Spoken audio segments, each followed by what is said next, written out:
L'écho du soir avec vous, Jean-Rémy Baudot, bonsoir. Bonsoir Nathalie.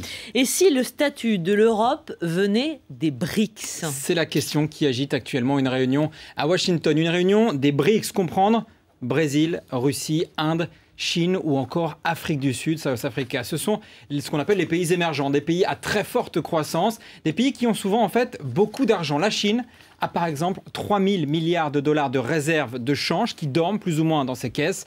Alors ces pays y réfléchissent, que faire avec cet argent, que faire de l'opportunité, peut-être d'aider des pays européens en difficulté. Ce serait un peu le monde à l'envers, ce seraient les nouveaux grands pays émergents qui viendraient aider les vieux pays en proie aux menaces de récession. Alors comment est-ce qu'il pourrait concrètement aider l'Europe? Eh bien le problème européen, vous le savez, c'est un problème souvent de dette. L'Europe peine à se financer, à emprunter de l'argent sur les marchés. Les BRICS réfléchissent donc à des investissements. Alors, il y a plusieurs options qui sont mises en avant pour soutenir les pays européens. Ils pourraient le faire via le FMI ou pourquoi pas investir directement en achetant des obligations d'État en difficulté, par exemple des obligations portugaises ou encore italiennes. À la base, c'est une idée des Brésiliens et l'objectif est bien compris. Il s'agit d'aider les pays développés pour éviter en fait une contagion de la crise. Une thèse résumée par le patron de la Banque mondiale. Écoutez.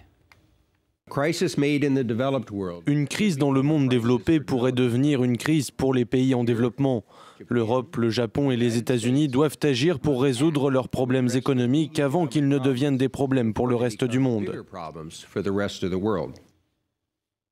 Jean-Rémy, une telle intervention des BRICS serait donc pour ramener de la stabilité. Exactement. Ils ont estimé ce soir que la crise économique pourrait les engloutir et affecter le commerce mondial. Mais pas seulement, ça n'est pas la seule raison. En achetant de la dette de pays européens en difficulté, les BRICS auraient ainsi des armes dans des négociations, par exemple sur le commerce mondial. Depuis longtemps, certains réclament des sièges au FMI ou encore à l'Organisation mondiale du commerce. C'est donc une histoire de stratégie. Après, attention, rien n'est fait. Le communiqué de ce soir n'indique rien de précis et on le sait, la Chine est encore largement réticente. Il faudra encore attendre un petit peu avant que ce soit vraiment le monde à l'envers. Merci beaucoup Jean-Rémy Baudot. Merci.